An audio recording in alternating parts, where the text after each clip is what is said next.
tenemos el gusto de poder volver a dialogar con la ministra de Trabajo, ni más ni menos que la ministra de Trabajo de la provincia de Buenos Aires, con Mara Ruiz Malek. ¿Cómo te va, Mara? Edgardo Chini saluda aquí de Estado de Alerta. Hola, ¿cómo estás? Buenas tardes. Gracias por atendernos, porque sé que estás teniendo una agenda muy recargada, justamente intensa, sí. con el plano laboral. Y primero quiero arrancar con esta medida que han tomado y para que la puedas desarrollar y para que se pueda comprender en su magnitud, porque estamos hablando de sectores privados, estoy hablando de estas moratorias a las pequeñas y medianas empresas, sobre el rol del Estado, ¿no? Que está hoy por hoy en discusión también en medio de la campaña electoral.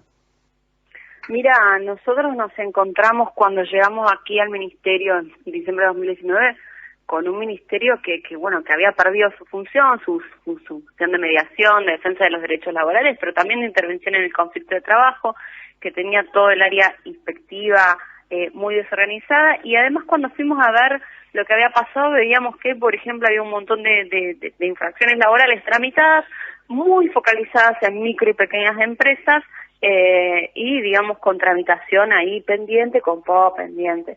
Cuando comenzó la pandemia, y sobre todo a partir de los primeros meses, y también cuando luego vino la segunda ola a principios de este año, decidimos implementar dos medidas. Por un lado, tenemos el Preservar Trabajo, que es un programa de ayuda al pago de salarios que, justamente la idea es alcanzar a las micro y pequeñas empresas afectadas por la pandemia y darle una mano. Es medio salario mínimo vital y móvil, y con una inscripción completamente online. Y nosotros teníamos toda esta carga de multas que nosotros decíamos, la verdad que tener una infracción laboral es una falta grave, porque a veces implica, el no registro de un trabajador. Imagínate en la pandemia, sabemos todo lo que sufrió justamente el empleo no registrado, que además no pudo ser pasible de ayuda justamente por no estar registrado, pero al mismo tiempo sabíamos que era un momento muy difícil. Entonces decidimos sacar una moratoria para las infracciones laborales, porque la infracción es un documento oficial, es un acta que conlleva una multa y que si no se paga va a juicio o va a inhibición, y eso puede generar complicación en la empresa. Entonces decidimos hacer un plan de pago para la parte del capital y una condonación de intereses, obviamente orientado en las micro, pequeñas y medianas empresas, y también en aquellas grandes que estuviesen en actividades muy, muy afectadas por la pandemia. Esa moratoria la fuimos prorrogando y ahora hicimos una última prórroga, pues ya estamos saliendo de la pandemia, pero todavía hay tiempo hasta el 31 de diciembre para anotarse aquella empresa que tenga multas pendientes de pago con el Ministerio de Trabajo, anotarse en la web del Ministerio y acceder a eso, o una facilidad para poder volver a empezar en esta nueva etapa de recuperación que ya estamos viviendo. Mara, ¿estamos en condiciones, el Estado está en condiciones, los gobiernos los gobiernos provinciales, el gobierno nacional, estamos en condiciones también de exigir a las distintas empresas, en este caso no son las pequeñas y medianas, pero también se trata de empresas de mayor envergadura, a que avancen con el blanqueo, por ejemplo, como parte de esta negociación donde el Estado se ocupa de darles una mano, pero después necesita también recaudar para recuperar y en todo caso tener la fuente posible para que frente a otra crisis, frente a una situación extrema, no ya de pandemia, esperemos que no ocurra ninguna por muchísimos años, pero digo, situaciones difíciles que suele ocurrir en nuestro país, tener esa capacidad de recaudación, porque como vos recién decías, no pudieron acceder al derecho porque no está el empleo registrado como corresponde. ¿Se avanzó ahora en avanzar en lo que tiene que ver con terminar con el empleo en negro? ¿Se los reconoció como trabajadores esenciales? ¿Esto se va a vivir como un punto de inflexión a corto plazo, a mediano plazo? Y miren, nosotros estamos trabajando justamente en esta estrategia, digamos, de ayudar a aquel que lo necesita, pero también de fiscalizar y decir las reglas hay que cumplirlas. Y no es solamente recaudatorio, lo que el Estado, y de hecho lo que la provincia tiene que fiscalizar, no es solamente los aportes y contribuciones, es el cumplimiento de todos los derechos laborales. Un trabajador no registrado no tiene obra social. Imagínate lo que fue en pandemia, más allá de que por suerte se hizo un esfuerzo muy grande por reforzar el sistema público. No tiene cobertura de riesgo de trabajo, es decir, si se accidenta, deja de cobrar mientras está accidentado y encima puso en riesgo su cuerpo y quizás no puede trabajar nunca más y no tiene ninguna garantía de cobrar justamente un monto que le permita suplir el momento el tiempo que no va a poder trabajar. No tiene la capacidad de tomarse vacaciones pagas y entonces está también poniendo en juego su salud y hasta su productividad, porque obviamente el momento de descanso es importante. Y bueno, después lo obvio, no aporta para su jubilación, que después nos pasa esto, tenemos un montón de trabajadores y trabajadoras que no eligieron, no pudieron, porque sus empleadores no hicieron los aportes, aportan y después, aparte, como Estado, nos hacemos cargo igual, porque obviamente no queremos que una persona mayor no tenga de qué vivir, y sin embargo eso correspondía a quien se apropiaba de alguna manera de lo que esa persona trabajaba. Entonces, hay ayudas, hoy hay un montón de programas, hoy el gobierno nacional tiene el programa Te Sumo, por ejemplo, para contratar jóvenes, donde se subsidia durante un tiempo las contribuciones patronales, donde además se subsidia parte del salario. Se está trabajando mucho en la transición de los programas de empleo para que sean también parte complemento del salario y las empresas les resulte más fácil contratar. Hay moratorias como la nuestra de infracciones laborales, pero también hay un montón de moratorias y condonaciones impositivas. La verdad que hoy hay un montón de facilidades. Obviamente hay que seguir trabajando en simplificar la cuestión tributaria, en mejorar también la eficiencia, los sistemas, que sea más fácil anotarse, inscribirse, dar de alta. En eso avanzamos mucho en la pandemia con la digitalización, pero la verdad que hoy hay un montón de herramientas y ayudas. Entonces, del otro lado, también vamos a exigir y que si hay un problema lo pongamos sobre la mesa. Si hay un problema de rentabilidad lo pongamos sobre la mesa, pero que no sea el uso y costumbre arrancar con el trabajador no registrado. Es muy interesante solo la recaudación, es un montón de derechos que no tiene ese trabajador. Es muy interesante lo que estás planteando, digo, esto de ponerlo sobre la mesa, de ponerlo en superficie, porque también yo te estaba planteando esta cuestión en una cuestión más global, si querés, que tiene que ver con la discusión de la reforma laboral.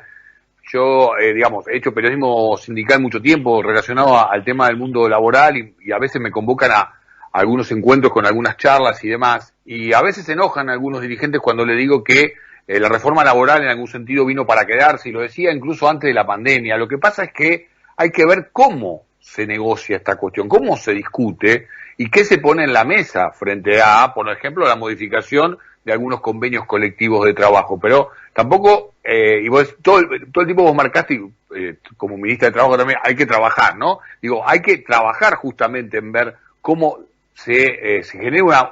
No, la palabra flexibilización, la verdad que hoy por hoy está connotada de manera negativa, pero sí generar alguna cuestión de mejor negociación. Yo digo, si me pedís una flexibilización, si me pedís una reforma en los convenios colectivos, yo te pido, por ejemplo, que me abras los libros, yo te pido que me des información de lo que tiene que ver con la rentabilidad, yo te pido que empecemos a discutir, por ejemplo, la reducción de la jornada laboral. Me parece que no podemos seguirle escapando a una cuestión que si no nos pasa por encima, ¿no? Pero y en eso, ¿sabés cuál es el tema? Que los gremios en general están de acuerdo. De hecho, digo, y sobre todo, digo, algunos gremios industriales, pero también hay gremios de servicio que van discutiendo justamente condiciones de trabajo. Y dice, bueno, a ver, vos necesitas manejar los tiempos de trabajo o la semana de una manera distinta porque las necesidades de producción, la demanda de la empresa matriz o del consumidor final ha variado, ha cambiado, o porque el proceso no permite interrupción o lo que sea.